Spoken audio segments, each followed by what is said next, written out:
Thank you so much for joining us at the Alumni Authors Panel. My name is Sam Spratford. I graduated from Amherst in 2024, and I'm the Literary Editorial Fellow at The Common, which, as many of you hopefully already know, is a professional literary magazine based at Amherst College. Together with the college, we're delighted to be hosting the 10th annual Litfest, which is made even more special by the fact that it's also the Common's 15th anniversary year this year. Every year at Litfest, we get to bring together professional authors, professors, students, alumni, and other writers and readers from all corners of our community to discuss their craft and what it means to live a literary life at a political moment that is increasingly hostile to critical thinking, empathy, and artistic expression. Obviously, I haven't experienced all 10 years of Litfest, only half of that, and barely because the festival was virtual due to COVID my freshman year. For what it's worth, though, I think that this Alumni Authors Panel exemplifies the spirit of Litfest. Behind me, or I guess next to me, are 4 alumni who published their debut book or poetry collection in the past few years. Lola, Diane, Sarah, and JinJin comprise a group of chefs, educators, performers, and visual artists, in addition to now being authors. Their homes span from Shanghai all the way to here in Western Massachusetts, and their works contain as many worlds. Sitting among them are the Common student interns.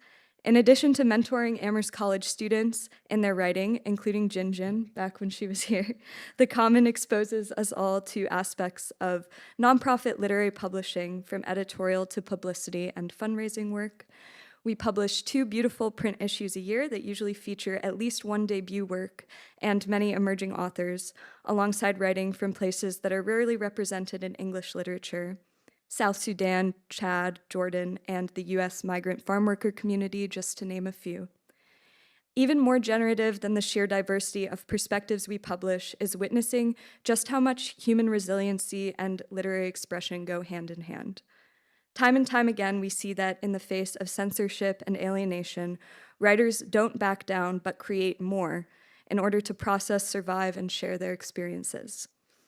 I'm thinking about that today as we hear from our panelists who have managed to keep writing central to their lives after Amherst, as many of us hope to do. Without further ado, I'd like to welcome up Lola Milholland from the class of 2007, who will be reading an excerpt from her 2024 memoir, Group Living and Other Recipes. Lola is a food business owner and writer whose work has appeared in The Guardian, Time, Oprah Daily, and elsewhere. A former editor for Edible Portland magazine, she currently lives in Portland, Oregon, and runs Umi Organic, a noodle company with a commitment to providing nutritious public school lunch. Her debut book, Group Living and Other Recipes, a memoir, was published in 2024. So please welcome up Lola.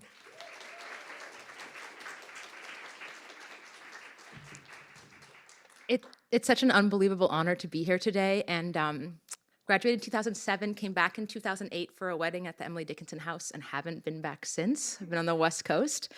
And I came here and I got to see a few professors, including Judy Frank, who's here right now, who taught me fiction. And it's been so incredibly powerful to come back and remember how much my mind was nourished while I was here and how much this place formed me. So my book came out in August. It's being billed as a memoir, but I wrote it thinking it was more of an exploration of communal living in my life, but also in the lives of other people who I know. I wanted to think about communal living, both like literally people living in a house together, but also as an idea about how we share a world together. And I think sometimes when we think about group living or communal living, the brightest examples are pretty gnarly. We think about cults and charismatic leaders, or really filthy college dorms where everyone is being really disrespectful of each other's faces. And I don't think that that's the norm. I think that there's a lot of examples that are like overshadowed by that. So my book is trying to go a lot of different places. It was really, really fun to write, and I'm honored to share with you. So I'm gonna read a little bit from the middle of the book. As I entered my 30s, I didn't consider moving out of the Holman house. I saw myself aging there. My roommates had been in their 30s when I moved in, so it didn't seem wholly unusual to me. Although as the years went by, I watched many of my friends leave communal houses for single occupancy apartments or homes with their partners. I was happy for my friends who had their own places where they felt calm and comfortable. Many of them had active social lives and consistently showed up for the things they cared about. And even when they didn't, I was struck by how wonderfully rebellious living alone can be, especially for women.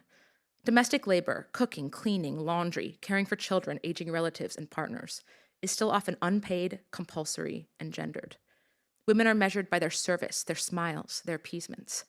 Living alone bucks all of that righteously. But I started to feel more uneasy for my friends when they partnered and had kids. US culture has created a storyline that compels middle class couples to move toward isolation. This seems like the worst possible place to be in if you have children. Some of my friends disappeared into their overextended lives. When I talked to them, they sounded exhausted and confided that their needs felt unacknowledged. One friend joked about the amount of laundry she did. How could I still be a medieval peasant? If we'd been under the same roof, it would have been easier for me to lend a hand. My housemates helped me with laundry, grocery shopping, and errands when I asked, and I did the same for them. I offered help to several friends, but it proved difficult to leave my own rhythms and merge into theirs, and for them to accept support. Group living wasn't easy, but the alternative wasn't either. Why was group living considered so uncouth? It seemed very practical. Sometimes I felt like my friends were growing up, and I was stuck in youth. Is this adulthood? I'd ask myself. Is this legitimate adulthood? What is legitimate adulthood? I'd cycle into defensiveness, constructing convincing arguments for why, in my 30s, I still lived with roommates in my childhood home, why I hadn't had children or gotten married, and why my savings account had $5 in it, just enough so the bank wouldn't close it. But my friends understood how tenuous all our lives were, and the judgment wasn't coming from them. It was coming primarily from the voice inside my head. Yet I knew that single-family homes weren't how most people in the world lived. They weren't even how many Americans lived. In fact, just shy of 1/3 of US adults live with an adult roommate who isn't their romantic partner or an 18 to 24-year-old student. Usually, they live with another family member, like my brother Zach and I do. The nuclear family is a surprisingly recent formula, cemented in the second half of the 20th century, mapping neatly alongside the rise of post-World War II consumerism. If everyone owns their own home, they also need their own car, their own tools, their own washing machine and dryer. Racist housing policy during the same period prioritized single-family homes in the suburbs and set limits on where anyone who wasn't white could live, excluding them from the newly minted American dream. US culture has internalized these policies as though they represent a universal ideal, when their origins show that well-being was never the aim of the design. In turn, isolation has the power to feed alienation, loneliness, apathy, and myopia. If a nuclear family ruptures, its members can find themselves radically alone. Yet isolation is still held up as an important marker of advancement. How many people enjoy living communally in middle and older age, I began to wonder. Was my household bound to fail? I found myself interested in the older people in my life who'd maintained a commitment to group living as they aged. There was my mom, a whirlwind who compulsively collected eccentrics all around her.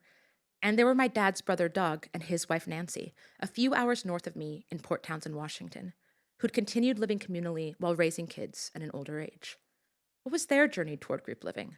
Was there something in their structured approach which had withstood the decades that was relevant for my home and its future? And on a personal level, could I learn something from my aunt and uncle about durability, imagination, delusion, and hope? In 2019, I started visiting Doug and Nancy every few months and asking them about their lives.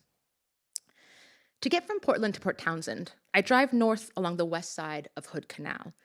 Port Townsend sits on the Olympic Peninsula, a thumb of land jutting from the far northwestern corner of the continental United States. To the west of the peninsula, the Pacific Ocean rolls uninterrupted to Japan. To the north, the Strait of Juan de Fuca separates Washington state from Canada's Vancouver Island. And to the east, Hood Canal, one of the fjords of the Puget Sound, separates the peninsula from islands that are one more water leap from Greater Seattle. After passing through Olympia, the state capital, and curling west onto the 101, I enter the base of the thumb. I pass tribal casinos. There are 8 indigenous tribes living on the Olympic Peninsula. Half a dozen tribal-run fireworks stands. My favorite is the Ill Eagle. State parks, oyster farms, and small towns at junctures where streams enter the canal. Potlatch, Hoodsport, Lilywop, Ayok, Hamahama. The canal sparkles to my right.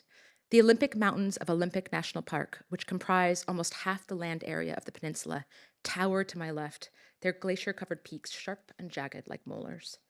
Leaving the 101 at Quilcene, I head to Port Townsend through evergreen forest, clear-cut, and farmland, past RV parks, small town cafes, and shops that reveal the intermingling of two white rural Americas, those of hippies and rednecks. Stoken Arms and Outdoors, Bead-Witching Baubles, Calvary Community Church, the Snarky Quilter. I crest a hill, the dense trees thin out, and as the road descends, I see Port Townsend before me, a Victorian village on an adjacent hill, the bay shimmering around it.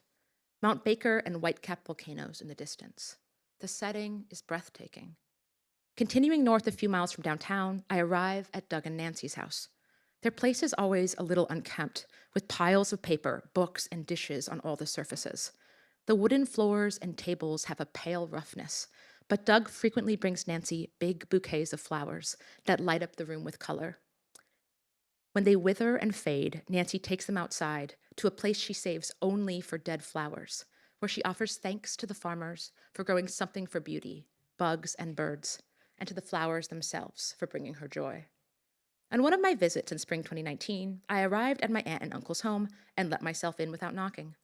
Doug lumbered in and asked me if I wanted gruel, his name for multigrain porridge. Why not call it hot cereal or porridge? I asked. Both sound way more appetizing. He smiled, his bright eyes glinting like a glacier seen up close, and he said nothing. Calling it gruel was a Doug-style joke. It wasn't especially funny, and for a moment his deadpan delivery made me question whether it was a joke at all, but I recognized its form. He was teasing himself. Of course his food would be gruel, and he was teasing me for dressing up my meals in language. Doug ground whole dried corn kernels in his Vitamix. He couldn't find the lid, so he placed his enormous hand over the top, and bits of cornmeal leapt between his fingers onto the shelf above, falling in a perfect cinder cone next to the mugs. I was surprised that his palm wasn't as large as the blender lid, and unsurprised that he didn't clean up the mess. I always fixate on Doug's large, powerful hands, which remind me so much of my grandfather Dell's. In addition to being a high school principal, Dell was a carpenter, and his hands had the callous strength of a woodworker's. Each finger was individually huge, with a broad, square nail and thick, hardened skin around the fingertip. Dell's and Doug's fingers seemed impossibly giant to me, like 5 little arms attached to a palm. Like his father, Doug has big hands, big shoulders, big hairy ears, and the inclination to talk as if to an audience, even when you're the only other person in the room. Like his mother, he has clear blue eyes and a love for reading. When we're together, he likes to recite his own poems.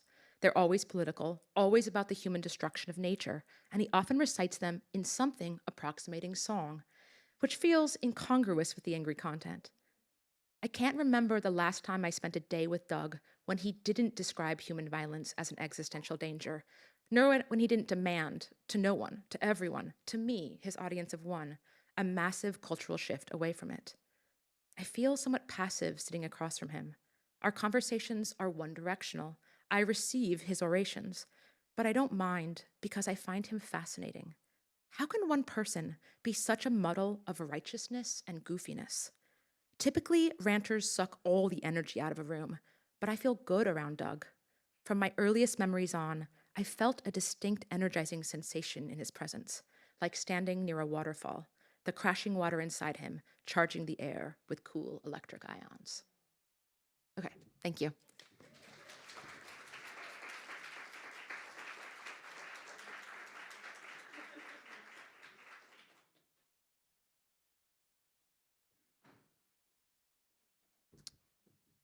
Hi, everyone.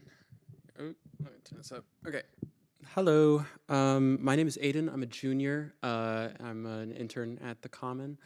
I am currently working on a chapbook for one of my classes. I'm having people in my life send me pictures of their clothes, and I'm writing sonnets about them.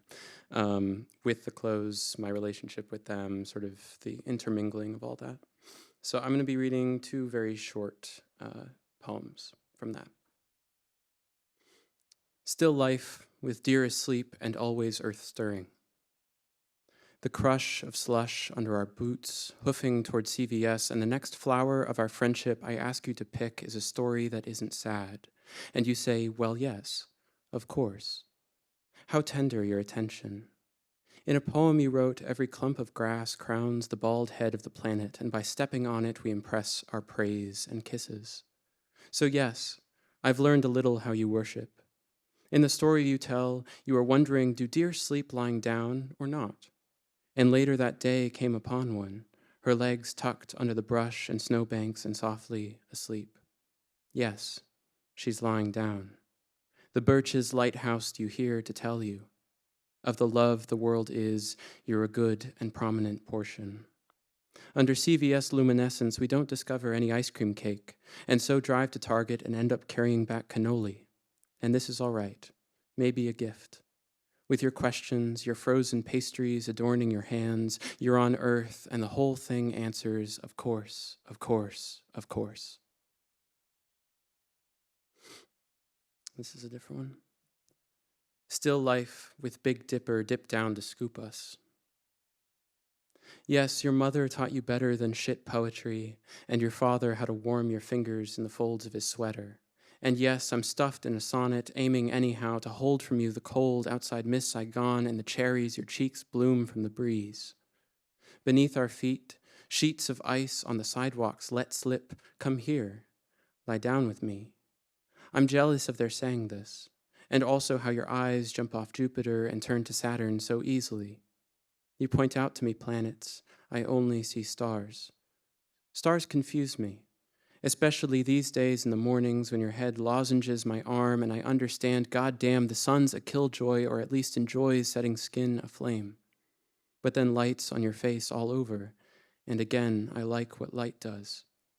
I like you. I like you liking me. Yes, like right now, the clouds parted, I'm kissing your freckles, I'm thinking, maybe I'm cut out for astronomy. Thank you.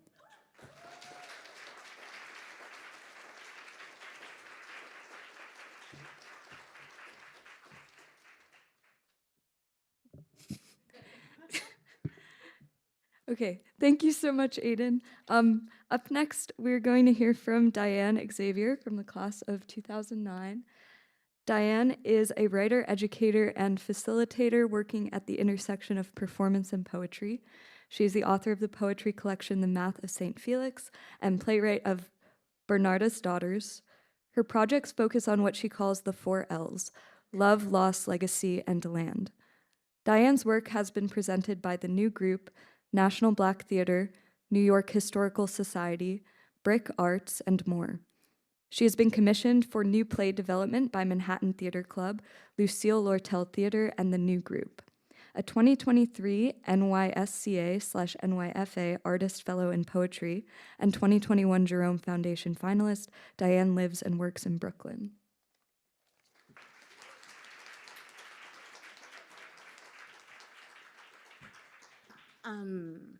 Actually, I was going to ask for Aidan's help because you were so tall and I was very worried about the mic placement, but I think we're going to be all right. Thank you so much for that intro, Sam. I am really excited to be here. It's really wonderful to be back on campus. After I graduated in 2009, I moved back to New York. I grew up in Brooklyn and was doing the life thing, and then I moved to several places after that. But for a number of years, I was teaching an orientation workshop to incoming students at the end of August.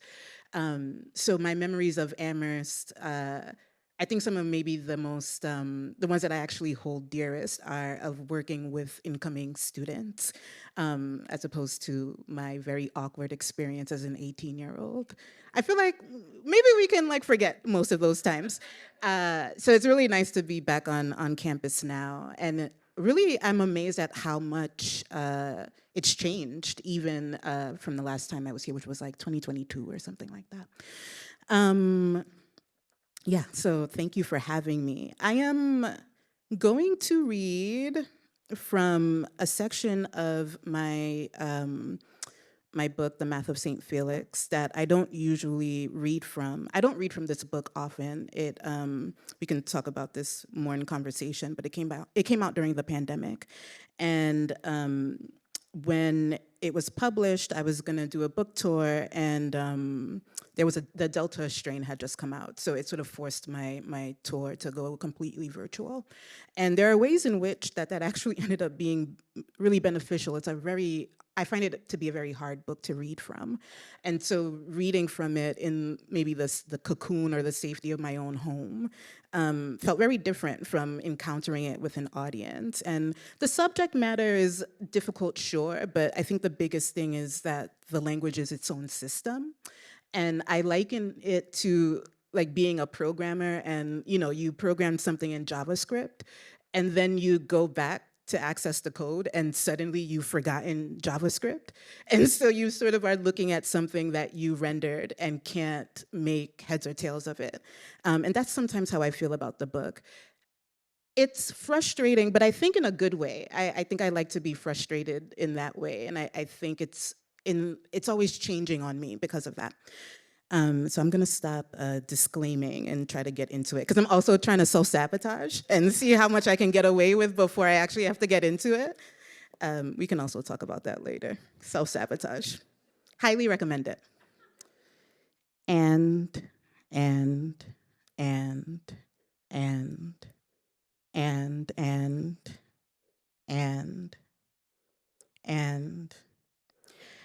clay red baked sun country, her golden skin as golden as jaundice, firing bilirubin's warning shot.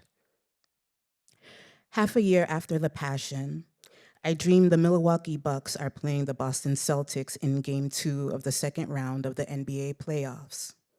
Milwaukee leads 93-80. The game is on the television in the living room, which is hanging where the mirror hangs. Mommy, I go inside to report the score to you. You are lying on our old bed, the one with the floral carvings and the chestnut headboard. The bedroom is set up like it was in 2000. Countless configurations of that room. So many ways we've known time. You say you don't know if you should go to Haiti. You say, Josette went to go get this thing removed, and I climb in bed next to you, put my arm around your shoulders. I listen to your fear. What happened to my first mother is now happening to you. And your sister is not a person who cares. She took Josette's picture out of the thing. She don't care for Yvonne. You are frustrated. I interrupt. Are you kidding? When you were in the hospital, we were so scared. It was so quiet. We couldn't even, I say, don't go to Haiti. You're supposed to leave the next morning. Mommy, in the dream, you worry we don't care. I am afraid I didn't care enough in the right way. Enraged that things are just bigger than me. I am too slow and too fast and too quiet and too loud and too poetic and not poetic enough, and I can't see it. I can't see it until it arrives, the chaos bringing new order, the freedom requiring death, the hate of what you love, the fear of what you've always known, the violence of desire, the accident of bodies, the passion of understanding. What I wanted most was to woman in front of your face. What that meant was becoming my first mother. It meant your sister returning to you, crawling out dark between my front teeth, springing up white through the follicles in my scalp. My mother is coming.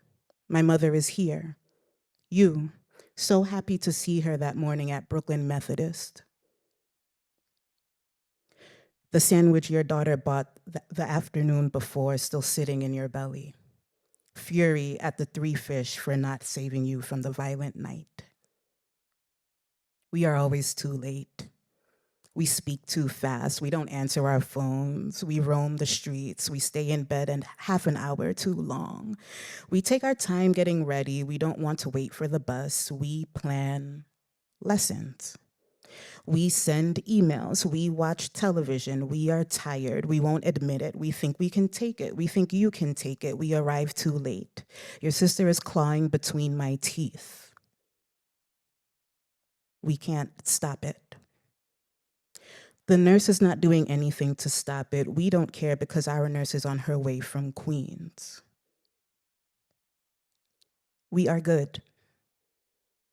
We are capable of anything.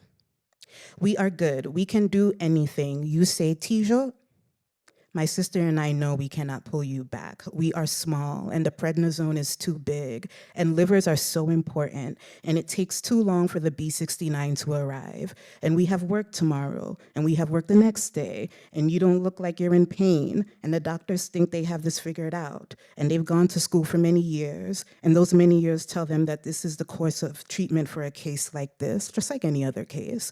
Just another day of work for the nurse who seems annoyed by what is happening to your body. We are good, and we are capable of nothing. This is a cruel algebra. This is what it means to be human. This must be someone's fault. This is also what it means to be human. But you are my second mother, and my first mother is coming to get you. And I think you knew this and didn't tell us, or you tried telling us and we didn't listen, and you are scared and you are relieved. And I know when you say, Tijo, all you want is to walk toward the sun, to sit under your breadfruit tree. And why wouldn't you?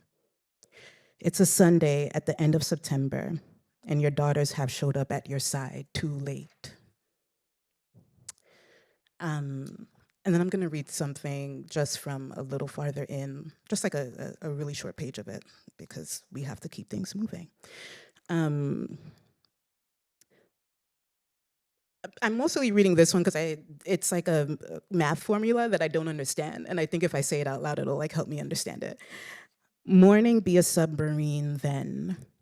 What we would need after transplant, chair, sitting pillow, plus you are all so strong, so composed, so much grace, plus running sneakers, pink laces, robe with the hearts, plus we needed to talk to her about this. We needed her to tell us what to do. Is quiet. Your mom is really sick, carried over. When another patient dies, we say, don't go back to work for now. I come down Flatbush bearing beet juice. The airport in Port-au-Prince is on fire. The country we live in is more violent, but you want to cancel the trip anyway. In my silent relief, I booked 3 tickets to Miami so we can lay on a beach pretending we have no cares. You buy ruby red curtains at Bobby's. I host Summer's last birthday. You are nauseous. All I have is seltzer. I squeeze a quarter of a lemon into the glass and tell you to drink. My impression of you is not enough. I know. Been underwater my whole life. Take away, now I'm on a plane. Comes to night is animal. I tell you.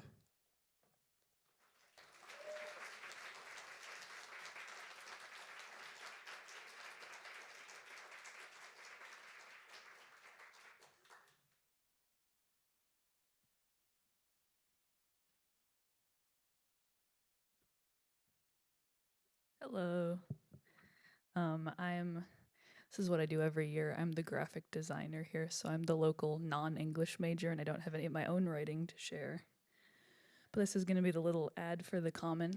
I always read my favorite poem from our most recent issue, and this poem is called Wedding Vows, and it's by Wyatt Townley. Falling is an art. No one, not even the preacher, can tell you the way to your knees in the night. Watch the rain. It practices its landing on everything, drumming the roof, the car, the pond. Watch the leaves, each a teacher of twirl, the dance from branch to grass. From window to pavement, the man was laughing all the way down. However he landed, it was hardly over.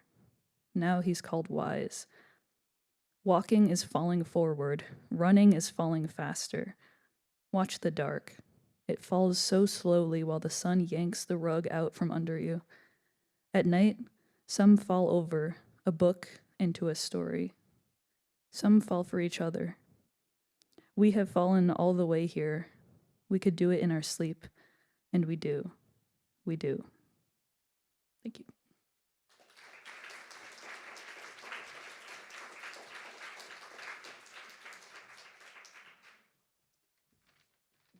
Thank you so much, Alma. Up next, we're going to hear from Sarah Sawyer from the class of 97. Sarah is a high school English teacher at a boarding school in Western Massachusetts, where she lives with her husband and 2 children. She is a graduate of Amherst College and Middlebury's Breadloaf School of English. The Undercurrent is her first novel.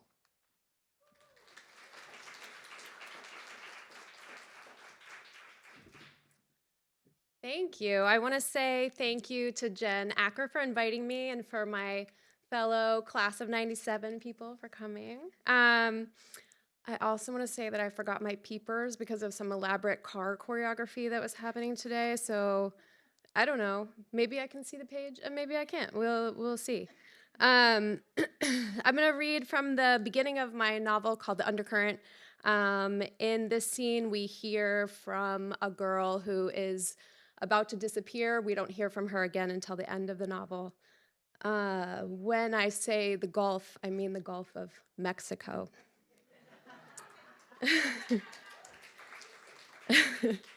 Austin, Texas, 1987.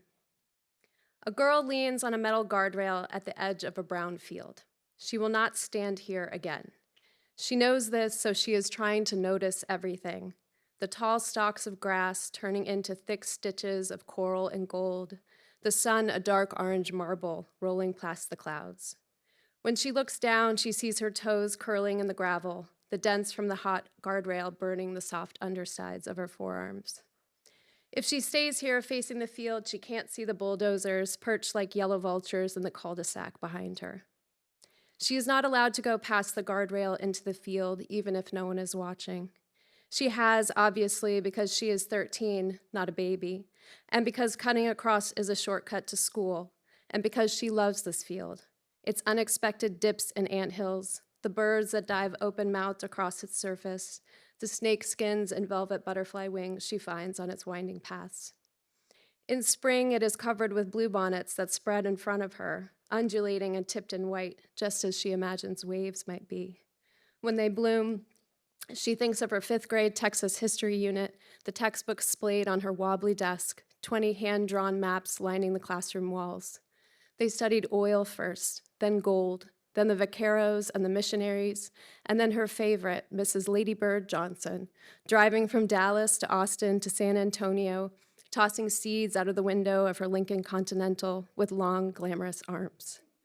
The girl does not know how the flowers got from Mrs. Johnson's car to this field, which touches only some boring dead-end streets speckled with ugly tan ranch houses, but here they are, all the same. On spring evenings, the girl likes to balance on the guardrail and watch the breeze brush across the field, painting it cornflower, then navy, and back again as the clouds billow and roll overhead. Now that it is August, there is no wind, and the sun-baked field has only sharp crabgrass and anthills, but the girl doesn't mind. The summer field is her favorite. She loves the way the mice poke their heads from the burrows if she stands still enough for long enough. She loves the way the field changes but never forgets itself. Today, she is pretending that it belongs to her. Nothing belongs to her, though. Not even her own street, which stretches out behind her in a long snaking line that touches the only places she is allowed to go: her house, her school, the Dewberry Market, the pool. Her father has traced the routes for her many times on the map they keep in the junk drawer in the kitchen, his finger a slow vacuum swallowing the streets on either side as he makes sure she has understood. She does understand. There are rules. She can't go past the guardrail to play in the field. She can't curl like a pill bug inside the abandoned refrigerator that huddles in the weedy corner of her backyard, or crawl inside the giant concrete culvert that runs beneath the field and empties into Shoal Creek, then the Colorado, then the turquoise water of the Gulf of Mexico. She can't close her eyes and cool her back on its damp walls. She can't read too much or too little, or play pretend, play sports, talk to herself, shout. Because of the map in the junk drawer, she knows that directly across the field, over the grassy hump of the culvert and the tufts of brown grass, there is another street identical to hers. And because of her father's low, urgent voice on the telephone, she knows that tomorrow the bulldozers that lurk in the cul-de-sac will rip a new path through the tangled brush with their sharp beaks. Dust and the tang of asphalt will fill the air. They will join the two lonely streets together, and the mice will disappear, and the tall grass, and maybe the bluebonnets too. Probably, the girl will be allowed to ride her bike from here to the other side of the neighborhood. The new street will be hers too, after all, but the field she loves will be gone. Thank you.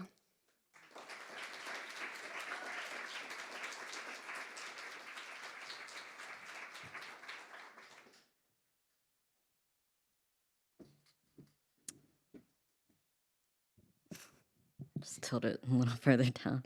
I'm Kay. I'm the David Applefield Fellow at the Common. And I honestly have been struggling to write in the past few months, the past year, but I've been thinking a lot about cycles and agency and what it means for non-human, non-animal things even to have agency. And yeah, I'm gonna read 2 poems. Before road metamorphizes into skunk and skunk into light. Consider the skunk press belly down into the shoulder of the road, not far from where you, too drunk to hold it any longer, erode the ditch into a riverbank for your piss. Each flicker of the street light, a breath fading its body further into the asphalt, like the white streak through its back, if not fissured by a sliver of black, would be no different from the line painted to mark the road edge. It is only after you finish pissing, follow the stream down the ditch, that you see the skunk in what we think then is surrender. And me, crouched over, crying, given the circles of yellow from the street light, from the daisies I press into its paw. You kneel beside me then, tugging its eyes shut as if it might keep the flesh soft longer. It doesn't, the last of its warmth ebbing against my fingertips a command. A flicker, a flicker, a breath, a breath.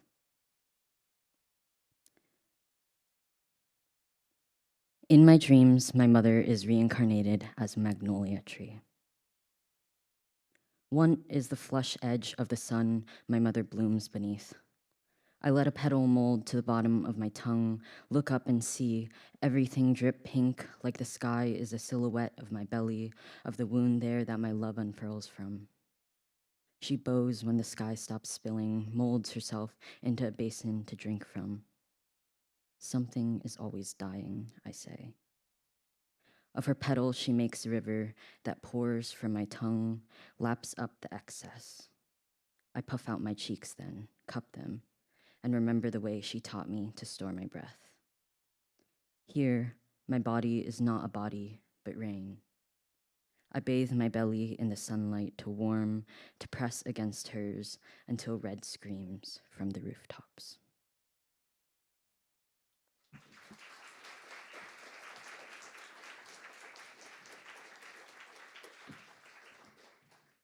Thank you so much, Kay.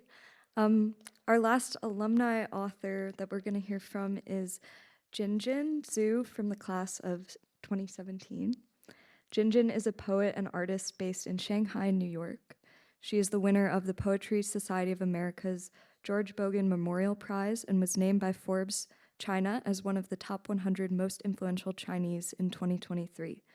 Her work has appeared in The Common, Narrative, The Immigrant Artist Biennial, and has been recognized by prizes from Southern Humanities Review, Tupelo Press, and the Thomas J. Watson Fellowship. She received her MFA in poetry from NYU, where she was a Lillian Vernon Fellow. Her debut poetry chapbook, There Is Still Singing in the Afterlife, won the inaugural Own Voices Chapbook Prize. Most recently, her solo exhibition of multidisciplinary works debuted at the Howe Art Museum in Shanghai. She is currently the Moving Image Diversity Fellow at Bard College.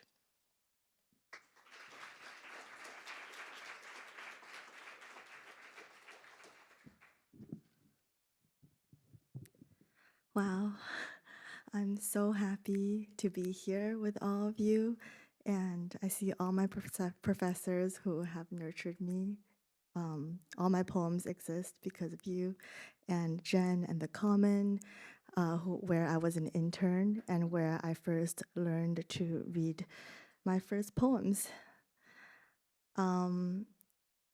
And I remember helping organize the first Litfest, so it really feels like such a homecoming to be back on the 10th Litfest and to many more. I'll be reading from my chapbook, There is Still Singing in the Afterlife, and then from some newer work. The first poem is the opening poem to this chapbook, which is an opening in many ways and reimagines the beginnings of a family. There they are, my mother, my father, her skinny blue wrists, his ear caressing a cigarette. In the beginning, it is already too late, but there is hunger and no time to waste. All they need are 6 hands, 3 mouths, a clockwork yearning for locks of their own, windows square and fresh. In the beginning, my cry breaks my father, who flushes red at my fall, opens my face in search of his mother. Grasses on a country road, hawthorn up to their waists aflame, the crying of no mothers, temple bells hung by the wind, an October without moons, a feeling I've been here before. Dew on the page, windows billowing wax paper, fall's charred eyelids, toes pressing down my own wet imprint. Begin the world without a bang. Water, air, the earth split into an egg, elements halved for light. No mothers, just 2 figures on a bicycle for one. A sweaty country road, stoves that won't start, boxes of damp matchsticks, strain of a blue wrist untucking cigarettes from his lips, pair of hands inside the ashes of mothers, single finger curving to a hush. Careful, hold the glass up to one eye, split the nucleus with the other, explosions muted by winged lungs. Put down my pen, unfold my eyes, count backwards before legs, before longing, until I hit a snag in the web. Open to find my palm full of tears. Once there were no mothers. Trace an outline, 1, 2, build a family from hunger. Listen, a cry, mine, dragging her mother's last breath up the jagged washboard as he soaps my throat clean, baptizing his mother's blackened lungs. My mouth opens to wake their beginning, and just like that, blesses our downfall. There, stretch the canvas, spread oil thin into our crevices. What's that in the distance? No, mother, not the moon, just 6 hands bent over a clock face with no opening. Porcelain spoons raised to another's lips, tap, tap, we widen our insides until ink forks our edges. In the beginning, an October without night, windows torn open with flashlights, hawthorn dawning a mother's last breath, let me begin again.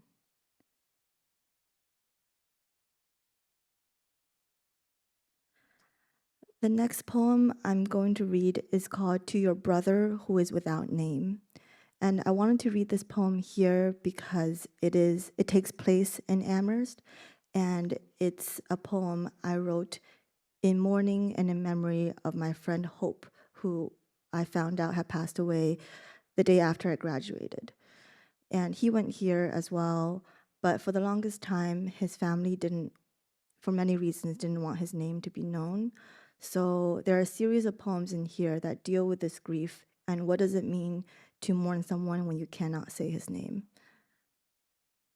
To your brother who is without name. It is snowing. I wake to find your brother out the window, meditating. Apricot t-shirt dusted with white, eyes closed in the blue light. In my sleep, I had forgotten. Memory alone slips. April, remember that film we watched? 姐妹 sisters sworn to this life. Pair of jade bangles separated, slid up the other's wrist. Remember how we shielded our faces with a too small pillow as the sister on screen sharpens her knife. She sharpens her knife to save her sister, which is to say, to betray herself. Between us, there was once betrayal. But April, you already know this. I have lost your brother to a name. Those last weeks, April, I lost him to a land without sleep, days without rest, his dreams wrestling the pale daybreak. In the land of eternal wake, I call, I call. His name sinews into threads. Ashes, ashes, our birth country allows no return for the dead. Except there, he is still alive, called into the living by relatives who still think him growing, still call him by name. In the kingdom of eternal spring, peach blossoms. Whiskered gods swooping down the backs of cranes, I hear his whisper in the clouds, pressing his ear to a murmur of names. It was snowing, April, the day I left your brother waiting. I am afraid of this memory. Left alone, it slips. Every word I say becomes truth. Please take my words as they are, pinpricks of light. From the surface of your face, April, emerges his outline. I look away, desperate for you to believe me, to know my story as true. Instead, I crouch to shift him from my back. I let him down. That sweltering food stamp summer, him swinging containers packed by your parents, stopping by a man on the sidewalk asking, "Do you like chicken?" Containers stacked on the pavement, signs everywhere, dusty apricot shirt, howls tearing the winds. April, words are slipping. I wrap my palm around their throats. Step back over the threshold. Hold. A sister without a brother is still a sister, is always a sister. Half rhyme, reaching. Remember me telling you beneath the train tracks, I am writing about us. I mean, about him. Sirens swallow your voice. Do not, red pools, his name. He has not slept, your brother, lotus pose in the snow. His outline blurs, blue with wanting, waiting, eyes closed, for me to wake. It is no longer snowing. No, I am awake. I am outside, palms outstretched to greet him. In this story is a promise of a brother without name, word that keeps him living, magic word beyond grief, memory's slippery net. In this story, my story, April, it was never snowing.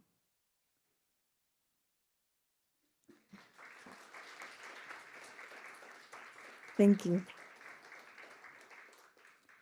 And the last poem I'm reading is something I just published on The Common, and it's called Against This Earth We Knock. And it's made up of voices I recorded on the Watson Fellowship after I graduated at Amherst. And I did this in 2018, and it's been 7 years, and I'm still working on these voices I recorded with women dislocated as refugees and migrant workers around the world. And I feel like I carried these voices around for a long time, not really knowing what to do, what's my responsibility towards them. And this is one attempt at a poem made up of fragments of different women's voices. And in here there are 12 voices. And on the page you can see different footnotes and their names next to them, but I'm just going to read without the names and the footnotes. I tried to feel this is home. I don't think I am a foreigner. I was not supposed to be living. 没有归属感，没有奔头。Last year, I lost my mom. I hope she's still alive. I was not supposed to be. I can tell you my story. I know that you feel bad and sorry, but I can't speak. I understand, but speaking power still, I'm not having a speaking power. I am a foreigner, still alive.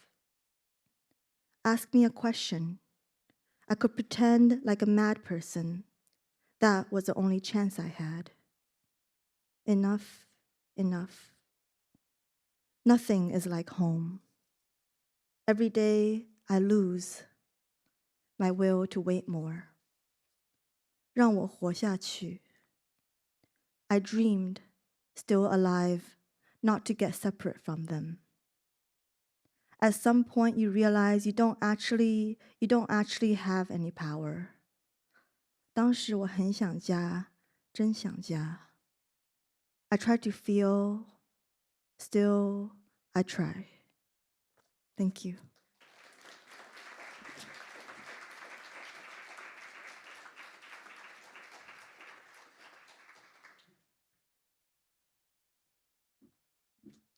Hello, I'll be the last reader for today. My name is Sarah. I am a senior, and I'm also one of the editorial assistants at the Common. And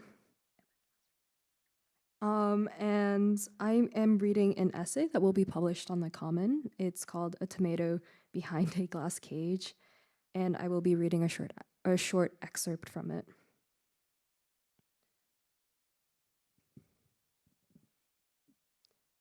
As a senior, I am still figuring out jobs and things that are after college. So when I have the opportunity to meet alumni from my college working in the sustainability field, I decide to go.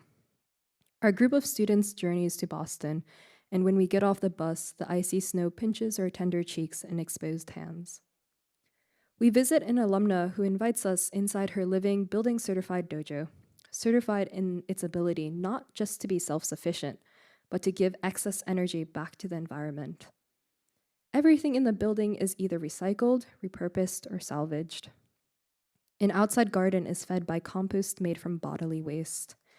The alumna tells us the inspiration for the garden, her travels around the world to research third world communities that use urine fertilizer to resist capitalism, colonialism, and imperialism.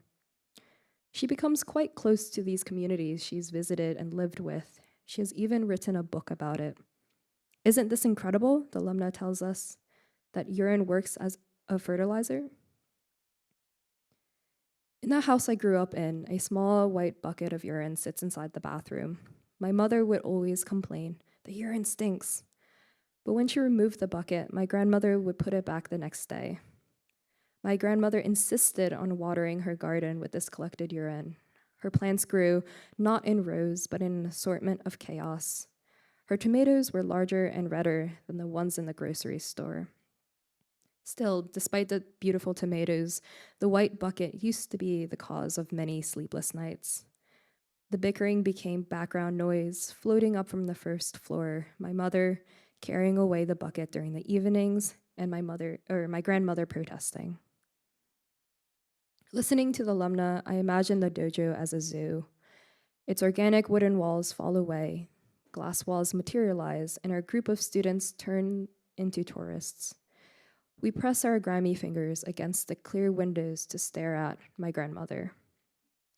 Through the glass, we watch her pour a pale yellow substance from a small white bucket. It splashes against spots of red tomatoes. She's using urine, the alumna says excitedly. I wonder how easily this old woman in the glass cage has become foreign, how ancient and how strange.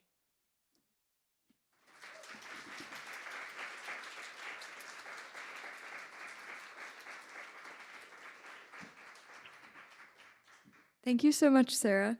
So that we leave enough time for the book signing and mingling portion of this, I'm just going to ask like 2 really brief questions to the panelists about your craft and your journeys from Amherst into becoming authors. So the first thing, and there are microphones that I passed around. Yeah, they might take a second. Yeah, that one sounds like it's on.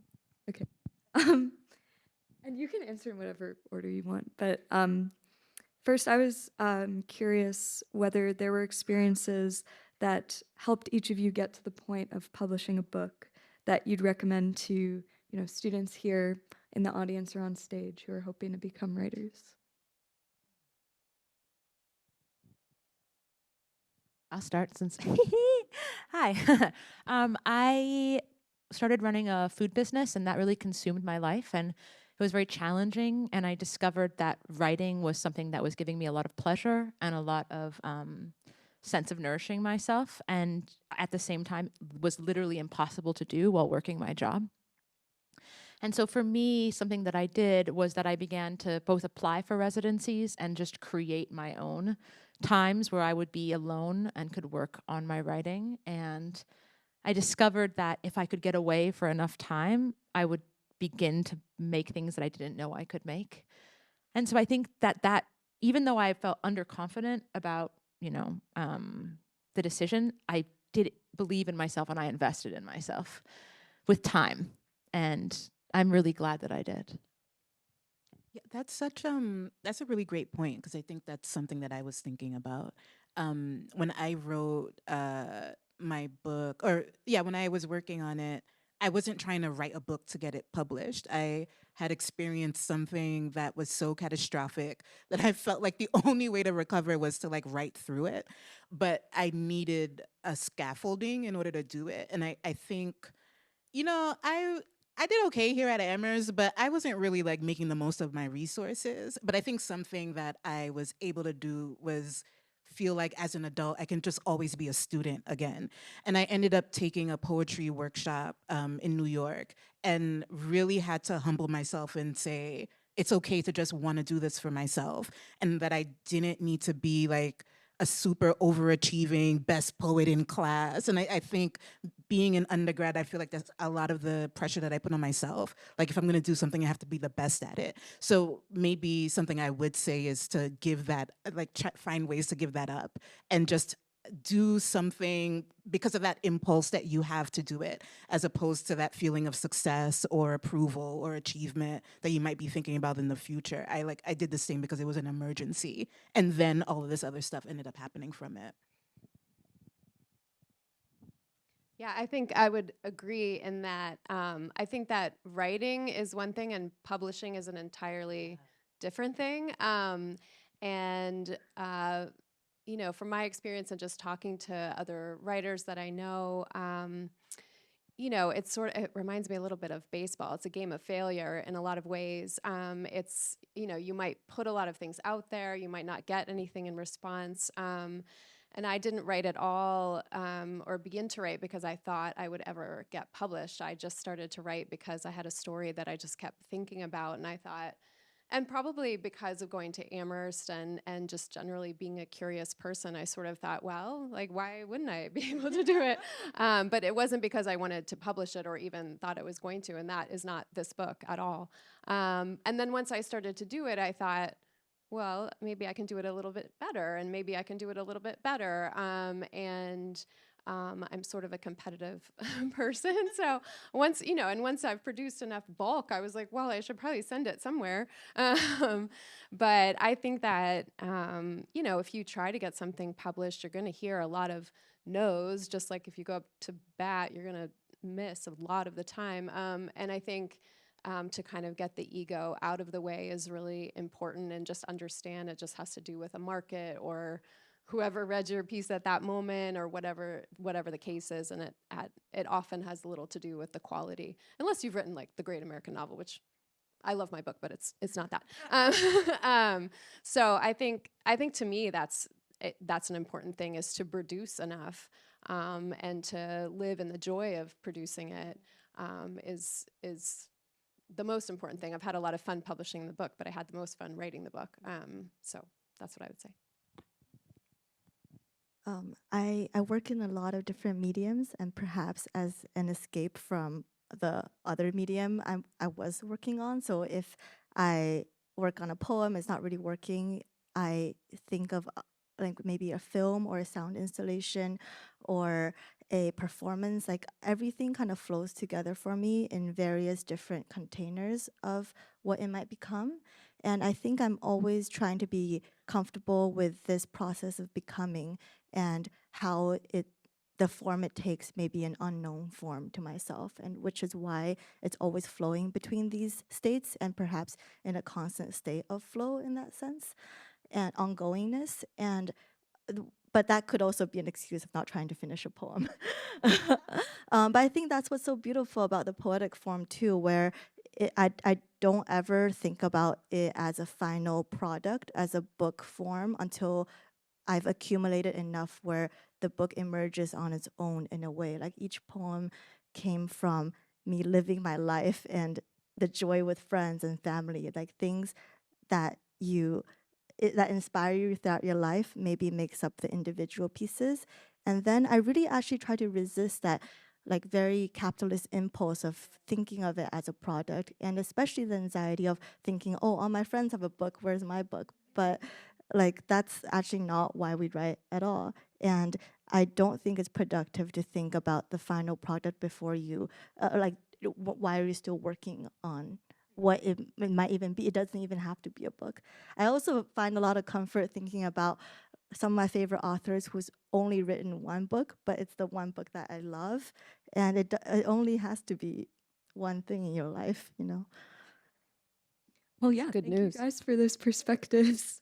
You spoke to like a lot of things that resonate with me, as I'm sure many people in the audience feel as well. My last question, or I guess second question, is as many of you probably know, the Commons editorial mission is to publish works that embody a strong sense of place, or meditate on the concept of place in life and writing.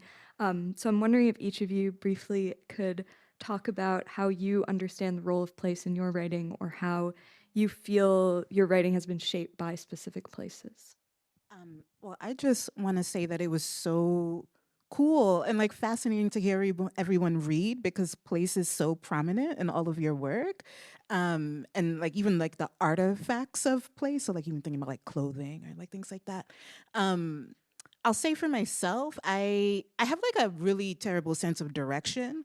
And so it's why I am obsessed with geography. And I don't, like, I can't tell north from south or whatever it is. Like, I'm constantly like, oh, but I have a really strong visual place memory. So, like, a building, a certain tree, whatever it is. And even walking on campus, I felt memories coming up from looking at the building. But if I was on my phone looking at the map, or like the map that they give you in the very nice welcome bag, like the map itself doesn't mean anything to me, but the visual memory does. And I don't know, geography is also about memory, or map making is also about memory. And I'm obsessed with memory, and I think maybe documentation. And for me, it's really also like a humility thing in knowing that nothing is forever and things go away, either because life, but also because violence, or also because choice. And I think that is like I'm just trying to like hold on to places, knowing that I have to let them go.